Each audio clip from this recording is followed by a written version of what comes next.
செங்கல்பட்டு, மயிலாடுதுறை, கடலூர் உள்ளிட்ட 7 மாவட்டங்களுக்கு சென்னை வானிலை ஆய்வு மையம் ரெட் அலர்ட் விடுத்துள்ளது. வங்கக்கடலில் உருவான காற்றழுத்த தாழ்வு நிலை காரணமாக தமிழகத்தின் பல்வேறு மாவட்டங்களில் கனமழை பெய்து வருகிறது. இந்நிலையில் ராமேஸ்வரம் தீவு பகுதிகளில் கடந்த 2 தினங்களாக கனமழை பெய்து வருகிறது. பாம்பன் பாலத்தில் கொட்டி தீர்த்த கனமழையால் மழைநீர் பெருக்கெடுத்து ஓடுவதால் பாலத்தை கடக்கும் வாகன ஓட்டிகள் முகப்பு விளக்குகளை எரிவிட்டவாறு செல்கின்றனர்.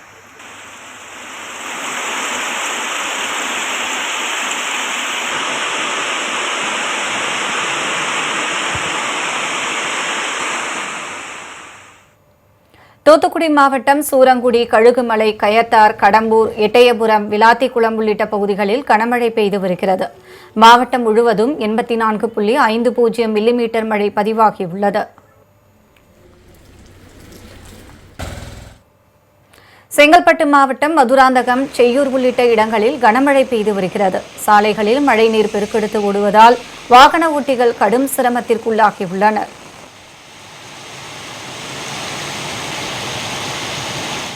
உளுந்தூர்பேட்டை பகுதியில் பெய்து வரும் கனமழையால் சாலையோரம் உள்ள கடைகள் நனைந்து வியாபாரம் பாதிக்கப்பட்டுள்ளது. இதனால் வியாபாரிகள் கவலையடைந்துள்ளனர்.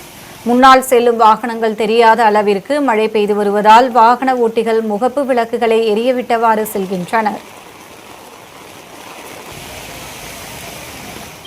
மாவட்டத்தின் பல்வேறு பகுதிகளில் கனமழை பெய்து வருகிறது. கடந்த 6 தினங்களாக பெய்து வரும் கனமழையால் குற்றால அருவிகளில் வெள்ளப்பெருக்கு ஏற்பட்டுள்ளது. இதனால் சுற்றுலா பயணிகளின் பாதுகாப்பு கருதி குற்றாலம் மெயினருவி, ஐந்தருவி, புலியருவி உள்ளிட்ட அருவிகளில் 6வது நாளாக இன்றும் குளிக்க தடை விதிக்கப்பட்டுள்ளது.